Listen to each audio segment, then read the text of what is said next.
Okay, we're going to dive into a really simple story, but one with a surprisingly powerful lesson. Let's get into the tale of the honest woodcutter. So, before we really get going, I want you to just kind of hold this question in your head. What's the true reward for being honest? Because as we're about to see in the story of a woodcutter named Anand, the answer? Well, it might not be what you think. All right, let's meet our main guy.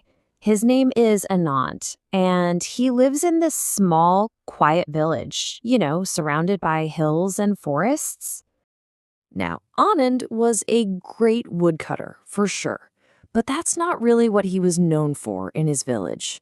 Nope, the thing everyone knew about him was his deep, unshakable honesty. It was just who he was, right down to his core.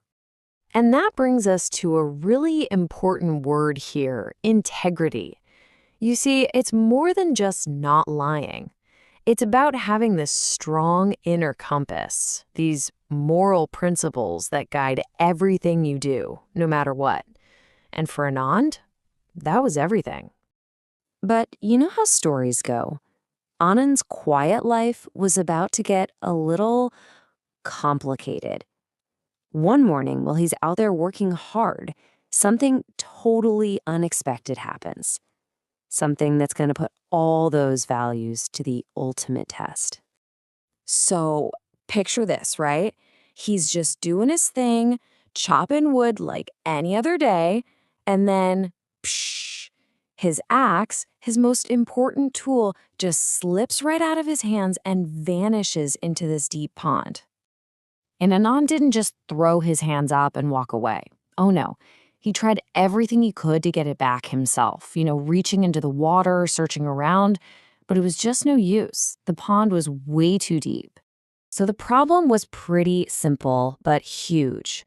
His axe was gone, and he just couldn't retrieve it. He couldn't get it back. And think about it. For a woodcutter, this is like a writer losing their only pen. It literally means you can't do your job.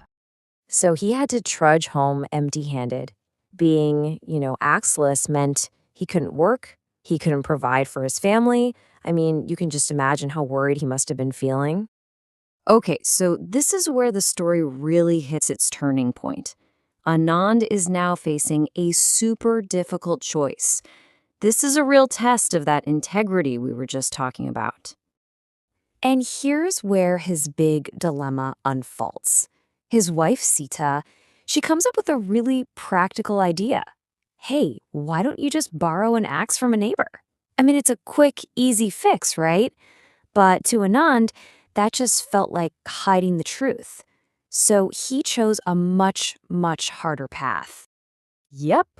Instead of taking that easy way out, he decides to go to the village elder, a wise man named Guruji, and just tell him everything. No excuses, not holding back any details, just laying out the plain, honest truth about what happened. And this, right here, is where the story takes a really cool turn. See, Anand's choice to be honest doesn't just affect him. It ends up bringing his entire community together in this incredibly powerful way. So what was the first reward for his honesty? You might think it was getting his axe back, but nope. It was earning the respect of Guruji. The elder was so impressed by Anand's integrity, by his character, that he promised right then and there that he'd help him. And Guruji didn't just do this alone. No way. He got the whole village involved. So step 1, Guruji guides everyone. Step 2, the whole community starts working together. And then, step 3, they actually drain the pond. And guess what? Step 4, Anand's axe is found. That, my friends, is the power of unity. It's that moment when people decide to work together for the same goal. It was Anand's honesty that sparked this unity, and it was that unity that solved a problem that he never, ever could have solved on his own. But the story doesn't even end there. The news about Anand's honesty and how the villagers all came together, it spread like wildfire. Anand became even more respected than before, and that old axe of his, it wasn't just a tool anymore. It became a symbol for the whole village, a reminder of what truth and community can do. So what's the big lesson in all of this? Let's bring this story home and connect it to our own lives and see how we can actually use what we've learned. It really boils down to this. Truth and integrity will always earn your respect. And when you stand firm on your values, the people around you, your community, they'll stand with you. So let's just quickly break down the key takeaways from Anand's experience. First, honesty is how you build trust. Second, integrity, that's a strength, not a weakness. And finally, never underestimate how powerful community support can be.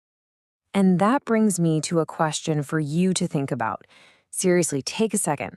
In your own life, whether it's at school, at home, with your friends, how can you apply this lesson? How can you be the one to build that trust and earn that respect through your own honesty? And one last thing to leave you with.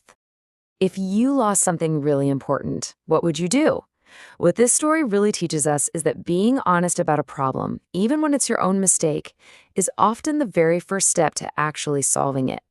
Choosing the truth and having the courage to ask for help, well, it doesn't just fix the problem. It brings people together. And that might be the biggest reward of all.